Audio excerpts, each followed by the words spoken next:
Good morning. कैसे हो आप सब? चलो आज अपना एक नेक्स्ट टॉपिक स्टार्ट करते हैं। वही मानव स्वास्थ्य एवं रोग, जो आपके 12th बायो का चैप्टर है, जिसका नाम है इसका पॉइंट है प्रतिरक्षा। देखो, प्रतिरक्षा के बारे में पढ़ते हैं। प्रतिरक्षा होती क्या? प्रतिरक्षा का मतलब ही होती है हमारी शरीर की सुरक्षा करने का कार्य। जो कुछ जैसे अपने शरीर में जन्मजात होती है, कुछ अपन जन्म के बाद बाहर से भी ग्रहण करते हैं, जैसे मेडिसिन वगैरह के रूप में भी अपने शरीर को प्रतिरक्षा देते हैं। कुछ ऐसी प्रतिरक्षा होती है जो जन्म से ही अपनी बॉडी में अवेलेबल होती है, जो सहज के नाम से जानी जाती है। तो चलो आज देखो स्टार्ट करते हैं इस टॉपिक के बारे में। प्रतिरक्षा शरीर की बाह्य संक्रमणों प्रतिजनों का सामना करने की क्षमता को प्रतिरक्षा कहते हैं। यानी शरीर की बाह्य संक्रमणों या फिर प्रतिजनों, जो यहाँ पे कोमा लगी हुई है, प्रतिजनों का सामना करने की जो क्षमता होती है उसे बोला जाता है प्रतिरक्षा। या फिर अपन बोल सकते हैं इसी को, देखो, परपोषी की बाह्य रोगों से लड़ने की क्षमता क्या कहलाती है? प्रतिरक्षा कहलाती है। प्रतिरक्षा दो प्रकार की होती है, एक तो सहज प्रतिरक्षा और एक उपार्जित प्रतिरक्षा। अब प्रतिरक्षा का मतलब है कि बाह्य रोगों से लड़ने की अपने शरीर की क्षमता। प्रतिरक्षा दो प्रकार की, सहज प्रतिरक्षा और उपार्जित प्रतिरक्षा। फर्स्ट में पढ़ते हैं सहज प्रतिरक्षा। यह अविशिष्ट प्रकार की प्रतिरक्षा है। इसे बोला जाता है अविशिष्ट प्रकार की प्रतिरक्षा, जिसे प्राकृतिक या स्वाभाविक प्रतिरक्षा भी कहते हैं। इसी का ही नाम क्या है? इसे प्राकृतिक और स्वाभाविक प्रतिरक्षा भी कहते हैं। ये जन्म से ही शरीर में उपस्थित होती है, और मनुष्य के शरीर में उपस्थित होती है जन्म के समय से ही, इसलिए इसे जन्मजात प्रतिरक्षा भी कहते हैं। देखो, जन्मजात भी बोलते हैं, अविशिष्ट भी होते हैं, इसे प्राकृतिक, स्वाभाविक या प्राकृतिक भी बोलते हैं। ये सभी के नाम है। ये जीवों की रक्षा हेतु प्रथम प्रतिरक्षा पंक्ति। प्रथम प्रतिरक्षा पंक्ति इसलिए हुई क्योंकि जन्म से ही अपने को यही मिलती है। हमारे शरीर में बाह्य कारकों के प्रवेश का सामना विभिन्न प्रकार के अवरोध उत्पन्न करके किया जाता है। अब देखो, हमारा शरीर है, जो बाह्य कारक या रोग फैलाने वाले जो कारक होते हैं, उनका सामना अलग अलग प्रकार के अवरोध उत्पन्न करके करता है। उनमें जो अवरोध हैं वो 4 प्रकार के। तो सहज प्रकार जो प्रतिरक्षा होती है उसमें 4 प्रकार के अवरोध होते हैं। फर्स्ट है शारीरिक अवरोध। त्वचा हमारे शरीर पर मुख्य अवरोधक है। मुख्य अवरोधक का कार्य कौन करती है? त्वचा। ये सूक्ष्म जीवों के प्रवेश को रोकती है, और सूक्ष्म जीवों के प्रवेश को रोकने का कार्य हमारी स्किन का ही होता है। जैसे मान लो कोई सूक्ष्म जीव या बैक्टीरिया अपनी बॉडी को इन्फेक्ट करने से पहले अपनी बॉडी से टकराते, तो बॉडी अंदर इंजेक्ट स्किन जो त्वचा होती है वो अंदर नहीं जाने देती। तो त्वचा मेन प्रतिरक्षा का कार्य करती है। केराटिन प्रोटीन की बनी होती है। किसकी बनी होती है त्वचा? केराटिन प्रोटीन की बनी होती है। त्वचा की तेलीय ग्रंथि है। अब देखो, त्वचा पर तेलीय ग्रंथियाँ भी पाई जाती है। अपन फेस वगैरह पे देखते हैं, हमारा थोड़ा ऑयली फेस हो गया। ऑयली फेस होने का मतलब तेलीय ग्रंथियाँ होती है जिनके द्वारा चिपचिपा लिक्विड द्रवी कचरा होता है, जिसमें होता है लैक्टिक अम्ल। तो त्वचा की तेलीय ग्रंथियों द्वारा लैक्टिक अम्ल का निर्माण होता है, जिससे हानिकारक बैक्टीरिया नष्ट होते रहते हैं, और उसकी वजह से हानिकारक बैक्टीरिया क्या होते रहते हैं? नष्ट।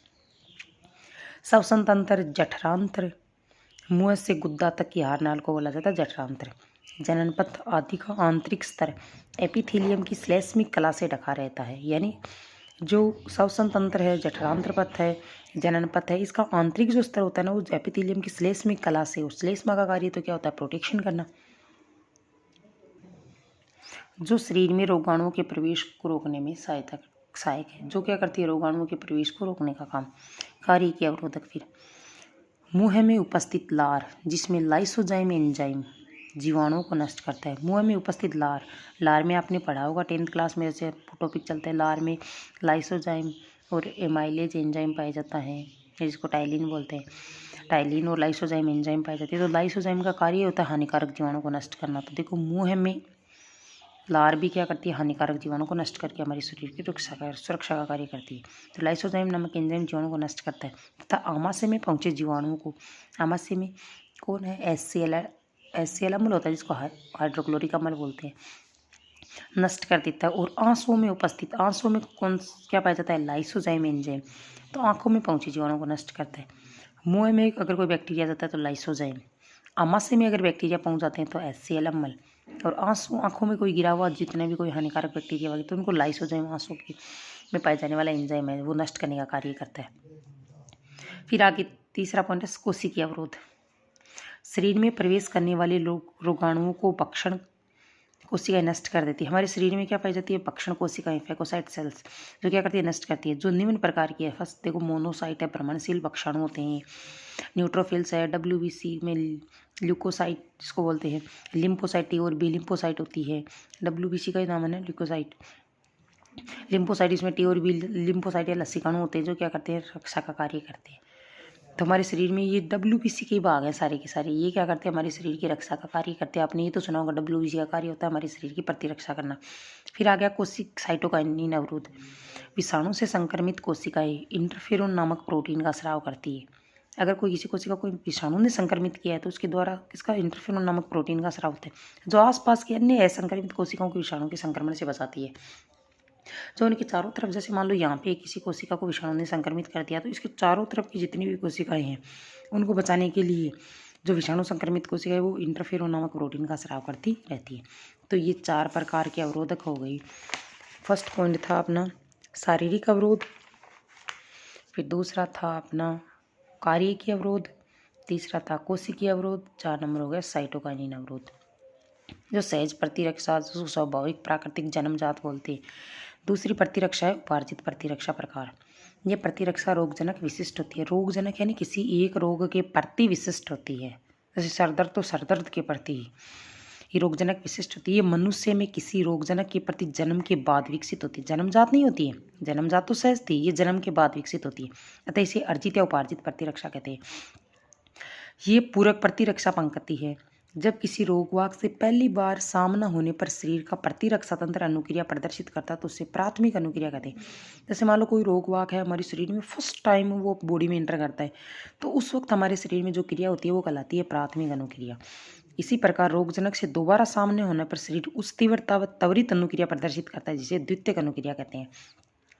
प्राथमिक और द्वितीयक अनुक्रिया रक्त में उपस्थित 2 प्रकार की कोशिकाएं करती है जिन्हें बोला जाता है टी लिम्फोसाइट और बी लिम्फोसाइट।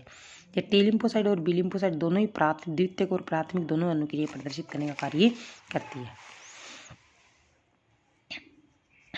फिर देखो क्या होती है टी लिम्फोसाइट और बी लिम्फोसाइट। बी लिम्फोसाइट ये रोगजनकों की अनुक्रिया के प्रति हमारे शरीर में प्रोटीन की सेना उत्पन्न करती है ताकि वे रोगजनकों से लड़ सके। ऐसे प्रोटीन प्रतिरक्षी एंटीबायोटिक कहलाते हैं।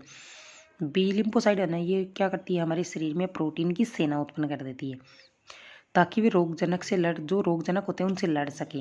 और वो किसके नाम से जानी जाती है, ऐसी प्रतिरक्षा एंटीबायोटिक कहलाती है। इसका निर्माण अस्थि मज्जा में होता है। बनाता कौन है एंटीबायोटिक या बी लिम्फोसाइट को, अस्थि मज्जा।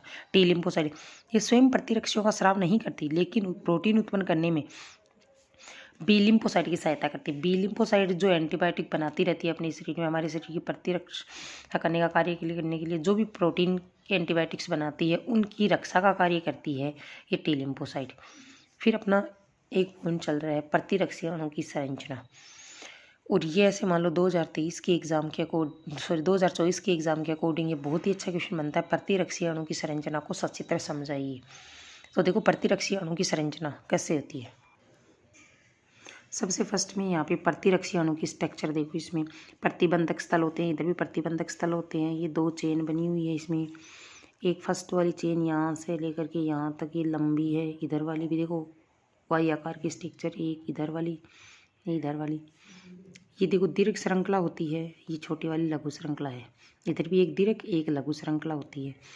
डाइसल्फाइड इसके बीच डबल एस दिख रहा होंगे सब में, डाइसल्फाइड इसमें बंद पाए जाते हैं।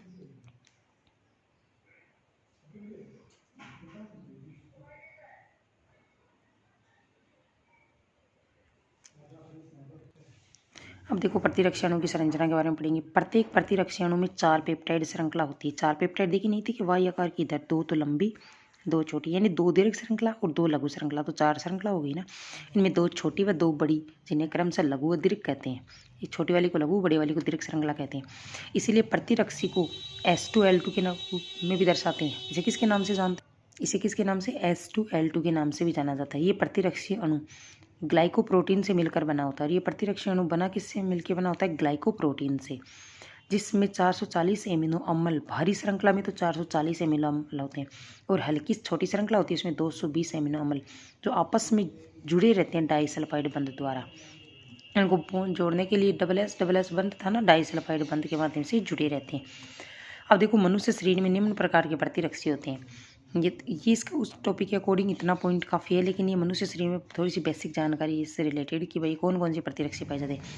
IgA माँ के दूध में, फर्स्ट ए देखो पहचान इसका, ये ए सबसे फर्स्ट में होता है ABCD में, तो माँ का दूध बच्चे के लिए सर्वोपरि होता है, तो माँ के दूध में IgA।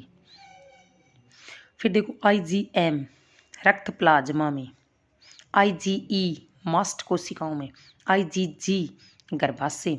अब देखो पहचान कर सकते हो G4 ऐसे मान लो, वैसे तो इसको यूट्रस बोलते हैं लेकिन हिंदी वर्ड के अकॉर्डिंग गर्भाशय को जी नहीं ऐसे लिखेंगे तो जी से जी, तो गर्भाशय में प्लेसेंटा द्वारा शिशु को स्थानांतरित होने वाला होता है IgG। IgD लसिका कोशिकाओं की सतह पर, ये सभी रक्त में पाए जाते हैं, अतः इसे तरल प्रतिरक्षी अनुक्रिया भी कहते हैं। इसके आगे नेक्स्ट जो भी टॉपिक आएगा अपना, वो आपको आगे नेक्स्ट वीडियो में अपलोड करेंगे। अगर आपको कभी भी कोई नोट्स अच्छे लग रहे हैं तो प्लीज़ वीडियो को लाइक एंड शेयर कर दिया करो, और कमेंट भी कर सकते हो कि आपको कौन सा टॉपिक के नोट्स चाहिए।